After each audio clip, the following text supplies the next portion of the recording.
And we are live. Hi, everybody. This is Greg Siskind. I'm joined this week by Julia Scharff. Julia, are you hearing me okay on the mic? I've had some complaints lately. Hearing you great. Okay, same with you. Okay, well, Julia and I have been kind of going through the stories for the week, and also there was some there was breaking news, but then there's breaking news on TPS, which we're going to get to in a minute. But it's not, that was like the good news story of the week that kind of just turned into the bad news story on here. So we can just lead with that. So we thought we were going to be telling you that TPS for Nepal, Honduras, and Nicaragua was saved for a while. There was a district court decision that postponed the end of those programs, which had been announced as being over until November, and that was, I guess, that was news from like yesterday or the day before, and then just like 2 or 3 hours ago, the Ninth Circuit, which this is kind of a surprise because the Ninth Circuit is considered to be kind of like one of the better circuits. I didn't see who the judges were, but in the Ninth Circuit, the administration just got a win, and the district court, lower court judge was reversed. So, what that means is that if you are from Nepal and you're on TPS, um, that program was announced to be over on August 5th, and the court had allowed it to continue, but now apparently under this Ninth Circuit decision, the administration can immediately start removing people. I don't think there's that many people left in the Nepal program, but where there was that many for starters. But it's a pretty small country. But I don't know the numbers on there. That group is the already adversely affected. Nicaragua and Honduras, they've had this status, I think, since 1999. So it's basically like two generations of people, it seems like. But their program ends on September 5th under the Trump administration announcement. What I'm not sure about, or excuse me, September 8th. What I'm not sure about, Julia, is whether so when a circuit court makes a decision like this, before it goes, you can also, I mean, you can appeal it to the Supreme Court, the decision, or you can seek what's called en banc review, where all the judges from the Ninth Circuit would be asked to review the case as a whole. And that sometimes happens when when you get a particularly off group of judges. So we'll see on that. I haven't seen any announcements yet from the lawyers that filed the case, but that's something that we're going to keep an eye on. It seems like just about every TPS country there's litigation trying to, by the way, I was sort of curious that the only country that seems to have not drawn the ire of the administration and TPS being withdrawn is El Salvador. Surprise, surprise, since El Salvador seems to be the darling of the administration these days. So we'll keep an eye on that. We might have more to say about that next week, or maybe there'll be some breaking news before the end of the hour. Doubt it, but you never know. All right, Julia, we had some like big memos this week released by USCIS, and it's kind of hard to keep. I mean, they're sort of like similar, but why don't you tell us about this first one on sort of the discretionary factors in immigration benefits requests, the so-called, the ones that are talking about anti-American and terrorist views on there. What's that about? So essentially, USCIS has indicated that they will start reviewing benefit requests more extensive background searches essentially, and looking into people's social media, any just online presence, and any anti-American ideologies or activities heavily emphasized. What is anti-American? So anything disfavoring the Trump administration, to speak plainly. The way I see it is like anything that's anti-regime, Right. we'll Exactly. consider anti-American, even though criticizing the government is one of the most American things that you can do in America on there. But we don't seem to see a lot of definition in this memo as far as what that means. So it's pretty much whatever the officer that is doing the adjudicating deems to be anti-American. So I would, I'm guessing that that's going to be the source of a lot of litigation at some point if they try and do it in areas where appeals are possible. But so that's, I saw a post on LinkedIn by somebody who was commenting on it. It's like, what are we, like back in 1953? I mean, this seems to be right out of the McCarthy era as far as in fact, the whole idea of calling something anti-American, the House, what was it, WHO Act, the House Committee on American Activities or whatever it was called at the time.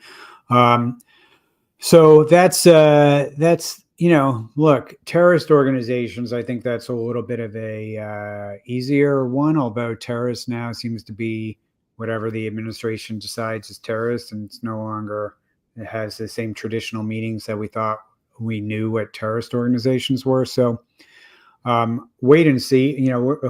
We'll see on that how it's being used. But that seems to me that anybody who has any opinions that seem anti-Trump, that seem to be, seeking any kind of benefits, they can expect, probably hassling. I did notice we talked about this. We had our attorney lunch today, so we talked about a lot of these things amongst the 13 of our lawyers that were attending that meeting, or 12 of us, I think, were there. Anyway, there was Elisa Taub pointed out that that there's language in there about social media vetting no longer being the extent of the vetting that are happening for these particular views, and that they can basically just start Googling and see what they see on there. And it's not just checking your phone, but it's potentially doing a broader screening. And so, this applies, specifically point out EB5 investor petitions. So I'm sure they'll be looking into, business practices. Who have you been doing business with? Who do you plan on doing business with?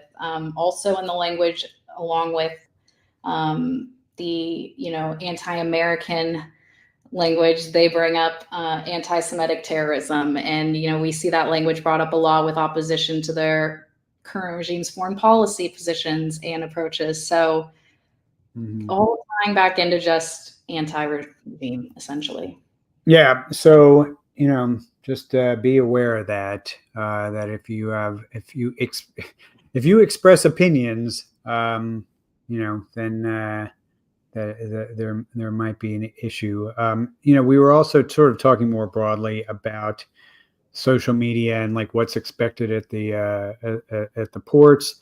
And it's sort of like damned if you do, damned if you don't. If you don't have social media at all, that's a ground of suspicion, and that might get you in administrative processing while you're applying for a visa or a secondary inspection when you're coming into the U.S. If you basically make the claim, I don't actually have social media. Even for schooler, we were saying, if someone's of age where you'd expect them to have social media, it's probably going to be a red flag if you don't. Yeah. So it seems like they want you to have social media, but they only want you posting on what you ate at dinner last night at the restaurant, or your grandma's birthday or that kind of thing. But if you actually express opinions on issues and they're not they're not what the administration thinks are good opinions, good luck to you. That seems to be kind of the way I'm reading it. Mhm. Anyway, all right, we'll continue to move on this. The other thing that this is that I had on the list is the State Department actually gave their State Department spokesman, I forget who it was, but they gave a press conference, I think, yesterday, and they have now officially noted that 6,000 visas have been revoked this year already for students. Um, that's the number I had been, we had been believed it had been in the 6 to 8,000 had their CVIS status, their CVIS record revoked. Wow. We didn't know if it was sort of like everybody that was in that group also had their visas revoked, but if you kind of look at the numbers, it seems pretty close to that entire group, and most of them have not gotten their visas back. A few of them have, though. And what I thought was sort of interesting was the language that the State Department's using, particularly since they are in litigation on this issue, and we have a suit that we're filing on this in the next couple of days. I'll say something about that in a second, but this was from that press conference. I'm just reading: the visas were revoked because people had stayed after their visas expired or broken the law, the official said. This was coming from a CNN report, noting that the vast majority of those legal violations were for cases of assault, driving under influence, burglary, and support for terrorism. So CNN fact-checked them on the last one and said that there were 200 to 300 visas out of that 6,000 that were actually revoked for opinions, and it wasn't for being terrorists, but they used the support of terrorism, basically, language on there. And it's like, okay, what about the other 5,800 or 5,700 people? And I can tell you from our litigation that the vast majority of those people did not commit burglaries. They did not commit assault. They didn't do any of those things. They had been basically in a law enforcement database that some of those people were victims of crimes themselves, and they were not actually accused of anything. They just went. Basically, if you had interaction with the police and you're in this database, you were covered. Also, there were a lot of people who had extremely minor violations, like basically tickets for unpaid parking tickets. That was one we had seen a number of times in litigation. We had seen people who had illegal lane changes on the highway, running lights. That's the kind of stuff that was in that database.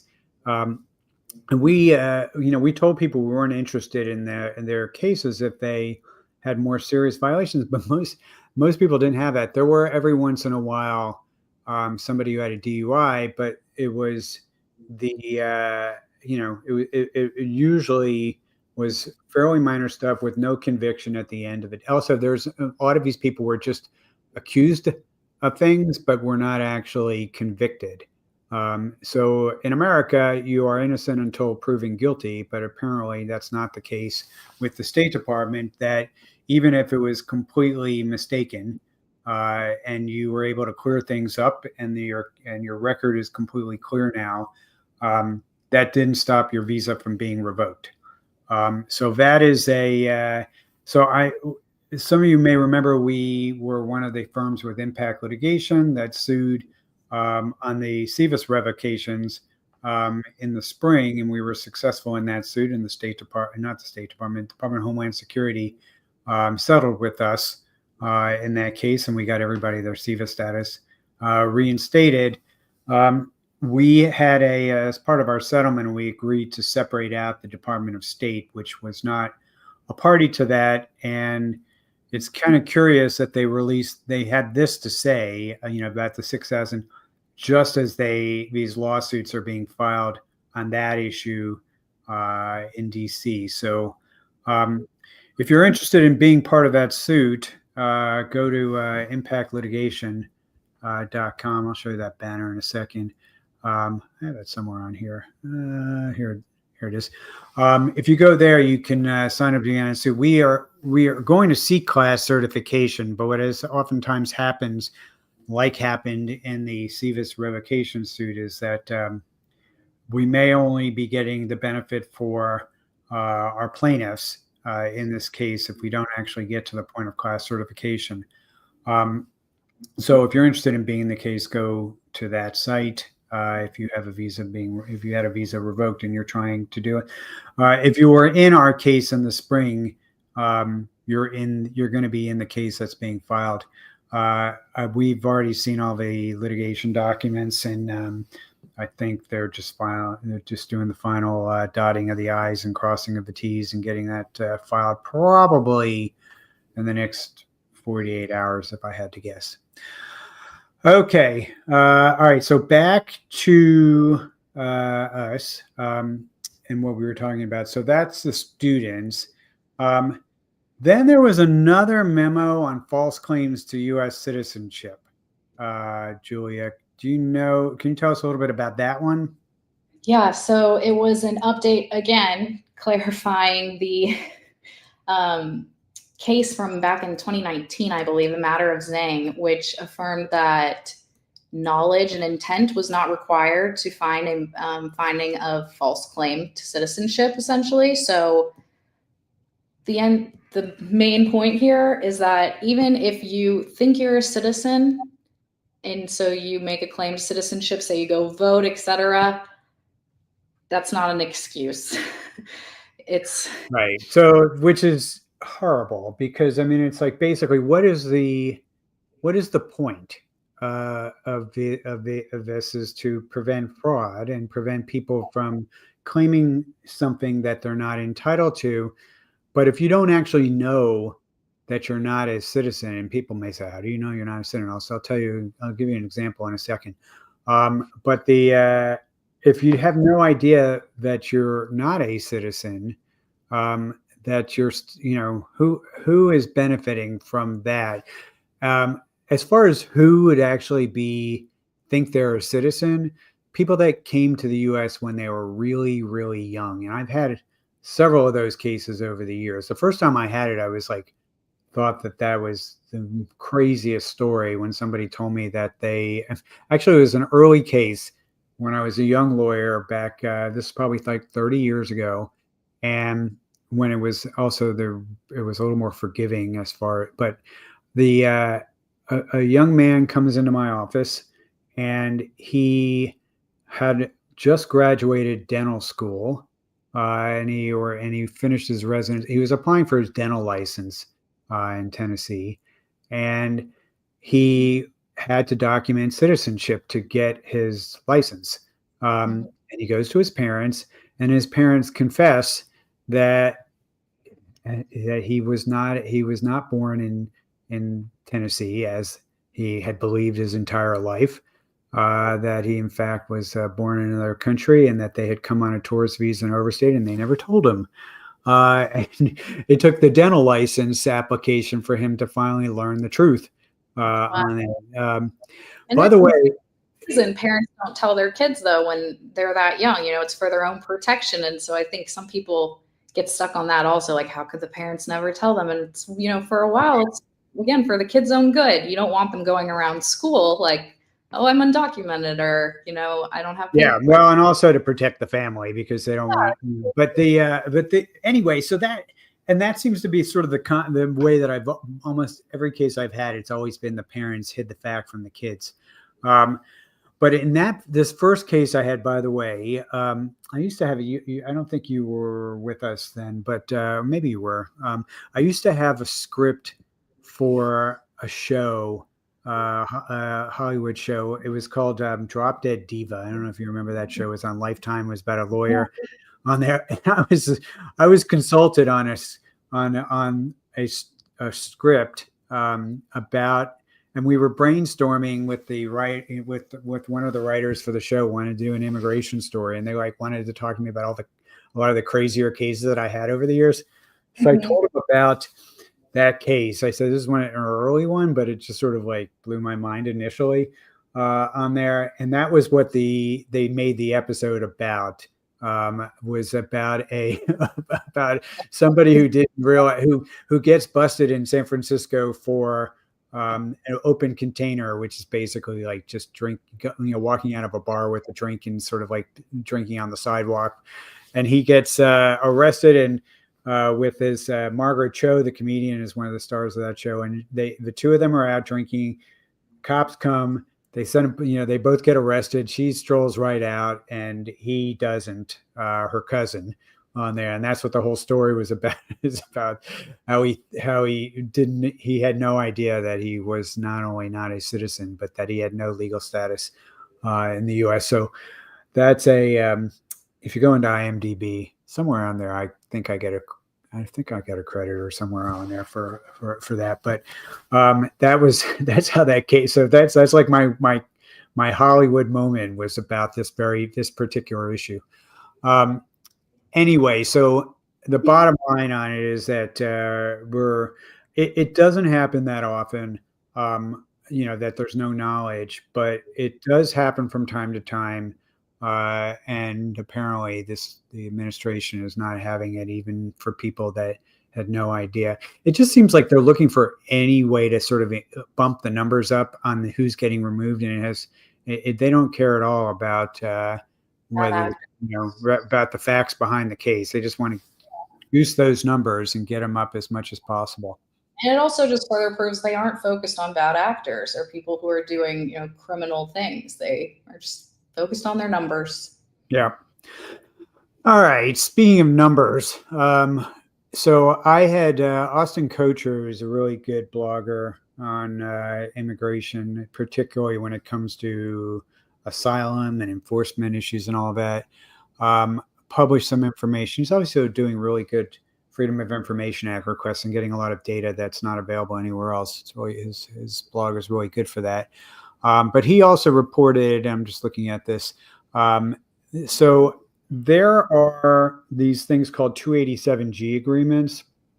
And this dates back, I don't remember what year it is. I think it might go back 30 years. But the 287G is basically this provision in the immigration law where where DHS can sign agreements with state and local law enforcement agencies to get assistance.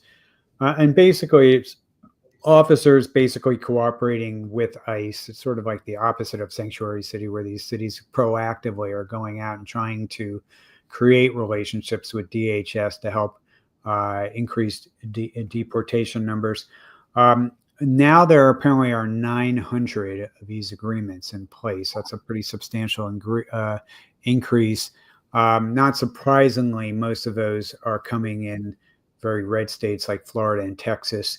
But that is something, that's a trend that we see that here in Tennessee, but it's in a lot of other states where that's happening. And that is so I put that in there. But I also put in the list of things we're going to talk about somewhere on here. The story from, did I put that in here about the story from the police department, the International Association of Chiefs of Police? So this is the contrast to this. So there is a very large national police, or I guess international police organization called the International Association of Chiefs of Police. So this is basically the heads of police departments around the country. And they adopted a couple of resolutions basically condemning practices at Immigration and Customs Enforcement, ICE. One of them was on the social media nonsense that we see coming out of DHS and ICE, where they have this very inflammatory language, and it's a lot of times it's demeaning to immigrants, and it's like, as I heard somebody say, it's like you basically turn their social media accounts over to white supremacists. That might be a little extreme, but there was actually an accusation last week. There was it's like Go West America. No, it's like Go Forth American Man. But anyway, it was a reference to this, and it had an Uncle Sam on there. It was a reference to this book called, where there was a phrase "Go West." Go Forth Western Man, I think it was, or something like that. Which that phrase comes out of like a really awful book about when it comes to white supremacism and all that, and it's sort of like that's not normal, for even if you are like an immigration restrictionist, get tough type of person. We never saw anything like that before in past administrations that have been tough on immigration to do that kind of thing. So anyway, that was one of the resolutions, was condemning kind of that kind of stuff, and then the other was the about the masks on there, and I'll just read what they said on here. They warn that when agents cover their faces, it can, quote, create confusion, fear, and mistrust among community members and responding agencies.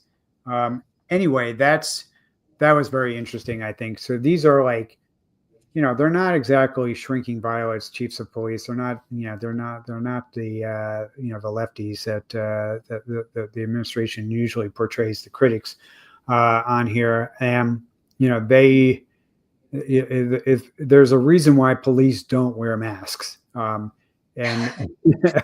so the fact that ICE feels like that's okay for them to do, and also they're like, afraid or worried about being doxxed, and it's like, police have had basically have been doing this kind of work for, a couple hundred years, and never had the need to wear masks. Masks are I don't know who came up with that idea.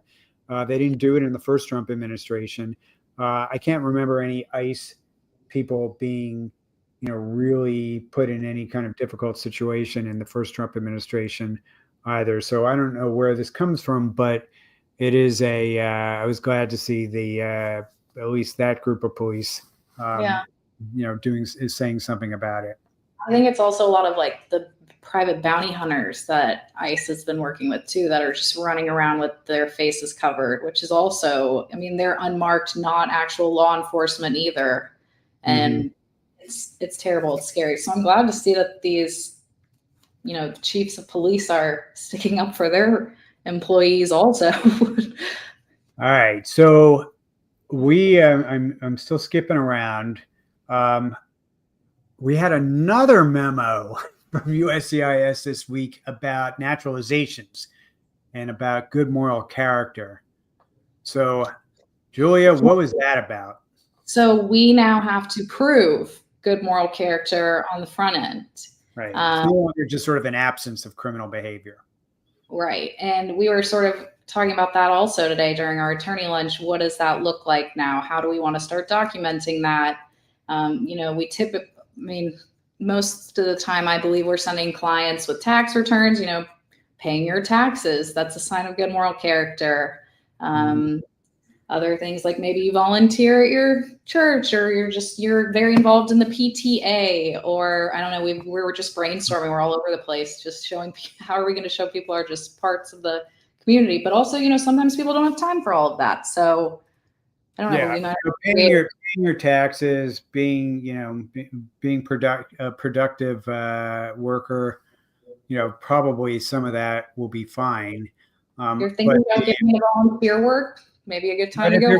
If you're planning on naturalizing, this might be a good time to think about doing it's good anyway on there to get involved in your community and be active. Another reason to make the time for it. Now you got one. So now right. So now there's a reason for it. But we also were talking about how do you prove these things? And there are a number of things that you can do. One is, and these are things that we haven't put in applications before. So the attorneys are kind of talking about this as sort of a new thing as well. In the past, we were generally just worried about criminal activity and maybe drug use, even if it's not illegal in the state where it's happening, or even if it happened outside the United States. There are issues there. So affidavits and personal statements are one of the things that you can do, and you can get those from people who especially U.S. citizens who can sign sworn documents, basically saying that you're a good person and giving some examples of why. You might need to do more police clearances and background checking types of things than you did in the past, particularly if there were periods of time outside the United States. If you've had any issues with drug use or with crimes in the past, and they are outside of the 5 years, you should know that the 5 years is not a black and white rule on there, and they can still say that just because the conduct happened more than 5 years ago and the conviction happened more than 5 years ago, you have to show that you are rehabilitated, and that you are not, and that no longer reflects your character. Remember, this is character and not just an admissibility on here. So character is pretty broad, but basically, that's where you'd want to show, if you were like for drugs, that you went to a rehabilitation program and getting letters from counselors, or you have evidence of positive changes in your behavior. Again, you can do that with affidavits and all that, but to think about those things. The community involvement stuff might be, this is where social media might actually help you. If you have posts on social media about the pro-American things that you're doing, and the and the community service activities that you're doing. So, those are things to think about if you're going through naturalization in the Trump administration. I have a feeling probably, that might not entirely go away, even if there's a change in administration. But it just seems like a lot of these changes are coming more to find ways to just deny applications for naturalization and keep the numbers down than any, real hope of trying to change the characteristics of the people who are naturalizing. That's it's my take on that. Julia, I think there was only one other story. Maybe there's more, but there was one other story I have on my list. Oh, and then you have something you want to talk about H-1Bs. I know that, or two things about H-1Bs. So last thing I had on my list was the report that was from CBP showing that the plummeting of reported illegal crossings across the southwest border. So that number apparently dropped to its lowest number ever recorded in July. And the Trump administration is pretty happy about that. So basically, they had about 25,000 encounters last month, which is apparently less than the 200,000 that were reported in the same month in 2021 and 2022. So great. That's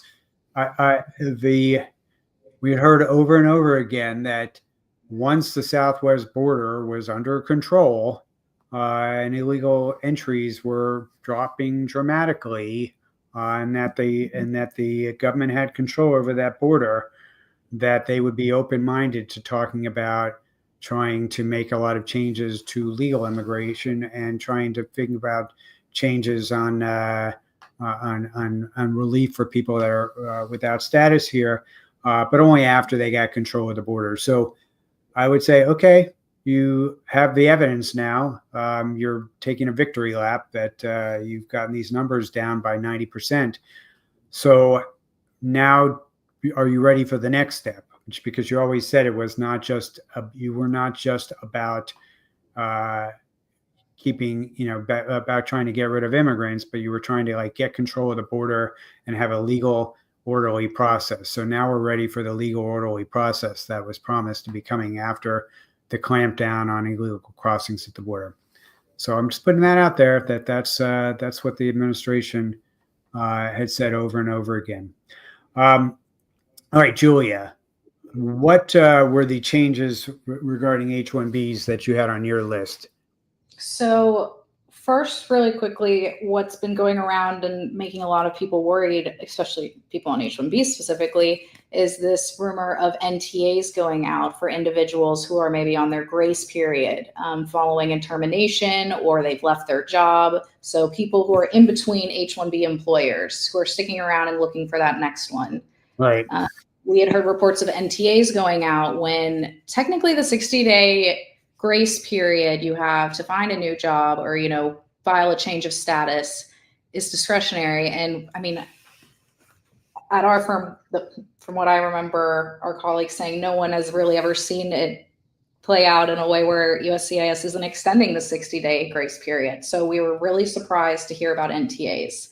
Right. And it's very worrisome. But through a source now, we're hearing that USCIS is acknowledging that it was a training error, essentially, and that NTAs should not be going out during that 60-day grace period for H-1Bs, and that's not something we should continue seeing.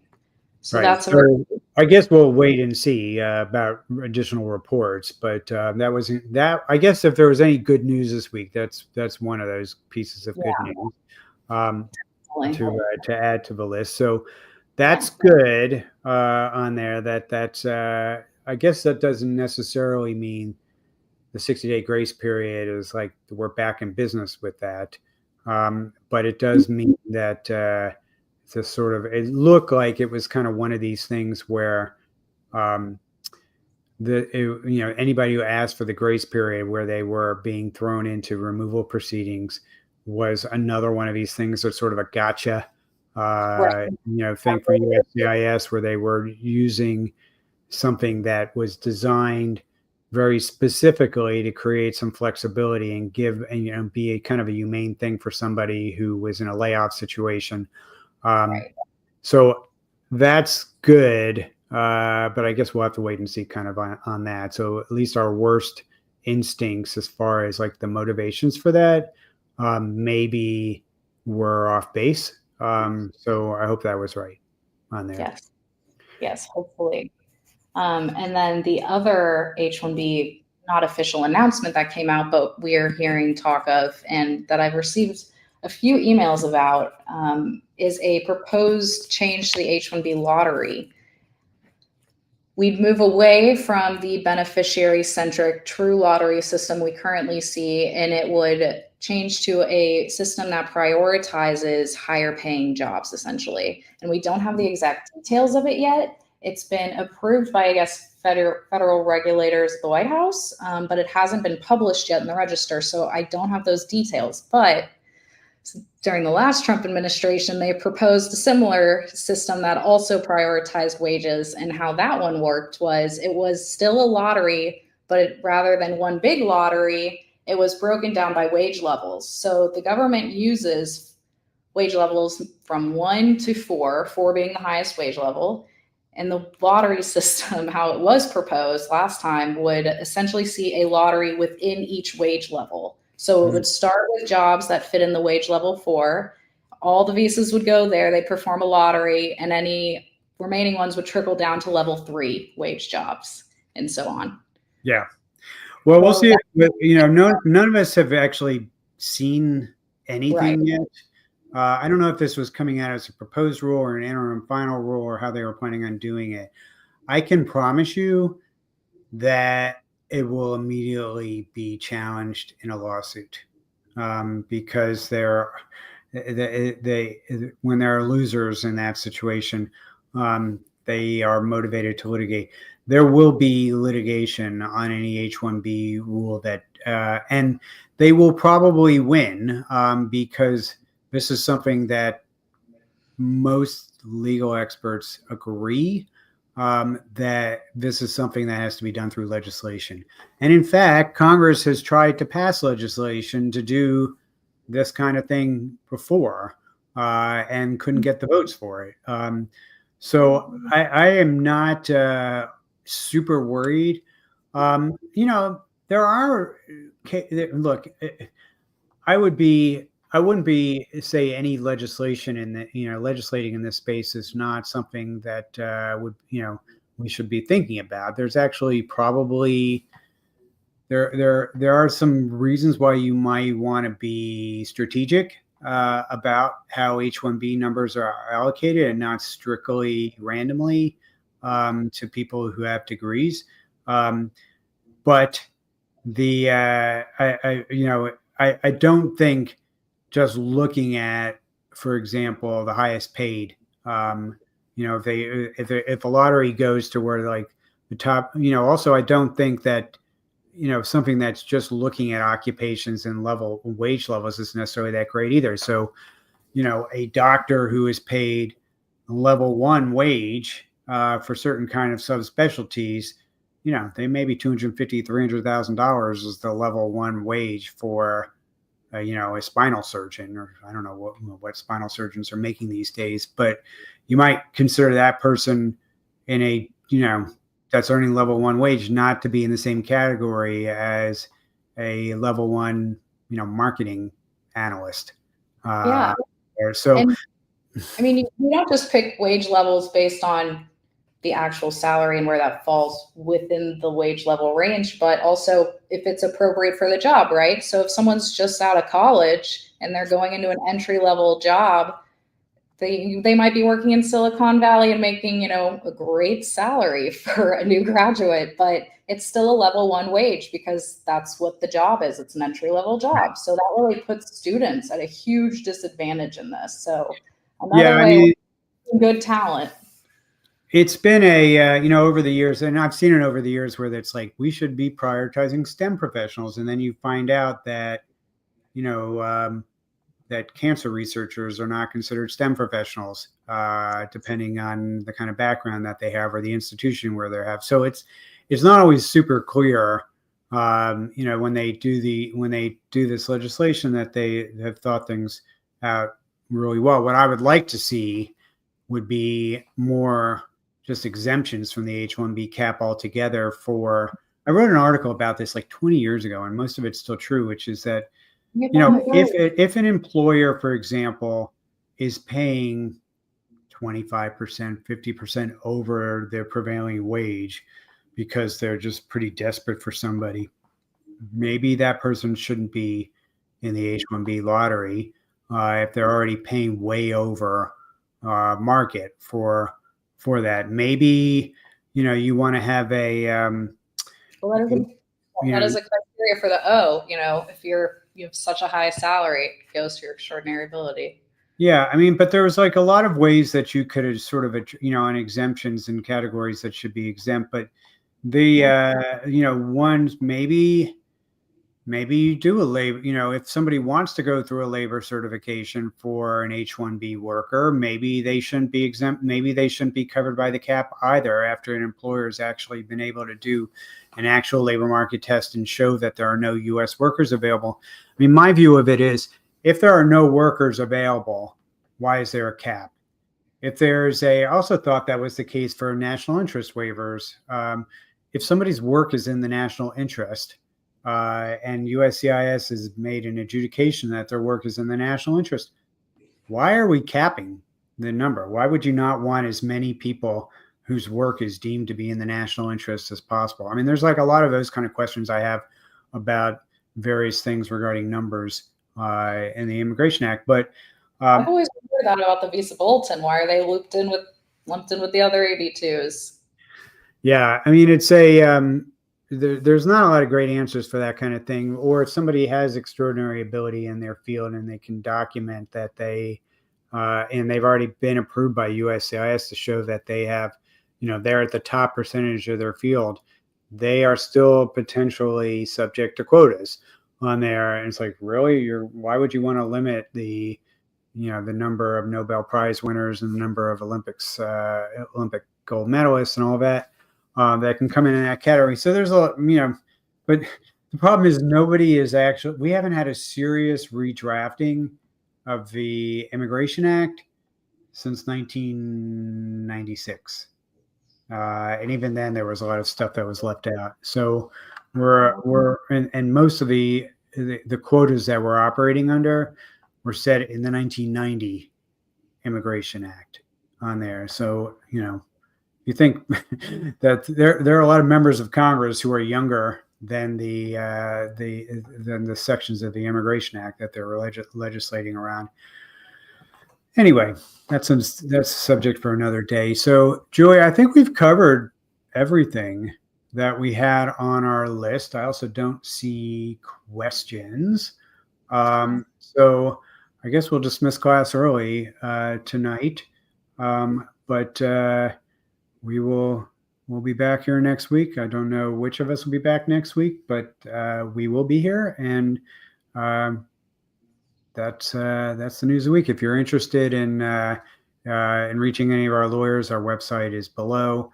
And that's it. So thank you, and thank you, Julia. Thanks for having me. Bye, everyone. Bye, everyone.